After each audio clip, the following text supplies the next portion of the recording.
ഒരു വിഷമം. ഒരുത്തൻ എന്നെ മണ്ടൻ എന്ന് വിളിച്ചു, അതും ഒരു കഴുത. ആ വിളിയൊക്കെ കുറെ കേട്ടതാ. എന്നാലും ചിലപ്പോ ഒരു സങ്കടം വരും. പാവം. എടോ, എല്ലാവർക്കും ബുദ്ധിയുണ്ട്. ഉള്ള ബുദ്ധി കൂട്ടാൻ ടെക്നിക്കുകളും ഉണ്ട്. ഉണ്ടോ? എങ്കിൽ എനിക്കും കൂട്ടണം. അധികം കൂട്ടണ്ട, കുറച്ചു മതി. തമ്മിൽ ബന്ധമില്ലാത്ത കാര്യങ്ങൾ പറയുക, അതാണ് ബുദ്ധി കൂട്ടാനുള്ള ഒരു വഴി.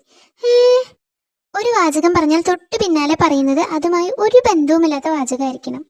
റെഡിയാണോ? അത് ഞാൻ പറയാം. ഇന്നലെ ഞാൻ മൂങ്ങവൈദ്യരെ കണ്ടായിരുന്നു. ആണോ? എന്തിന്? അല്ല, വേറെ വാചകം പറ. ഓ, അത് ഓർത്തില്ല. ശരിയാ, മരപ്പൊത്തിൽ ഈച്ച കയറിയല്ലോ. പക്ഷേ കാലത്ത് വ്യായാമം വേണം. ഇങ്ങനെ വിഷയം മാറ്റി മാറ്റി പറഞ്ഞ ബ്രെയിൻ കൂടുതൽ വർക്ക് ചെയ്യും, ബുദ്ധി കൂടും. അതായത് ചക്കക്കുരുവിന് കണ്ണും മൂക്കുമില്ല. ഹിഹി. ചക്കക്കു, ഓക്കെ. പാലിന് കറുപ്പ് നിറമല്ല. ഉരുണ്ട കല്ല് നന്നായി ഉരുളും. കുളത്തിൽ ആമയും തവളയും ഉണ്ട്. ഹിഹി. കടിയൻ, എന്നെ തല്ലാൻ പ്ലാൻ ഉണ്ടെന്ന് കേട്ടു. ഒളിക്കാം. ഇനി താൻ പറ. മിണ്ടാതിരി, കടിയൻ. ഓക്കേ, കുളിച്ചാൽ തല നനയും. മിണ്ടാതിരിയിടൂ, കടിയൻ. അത് താൻ പറഞ്ഞതാ, മാറ്റി പറ.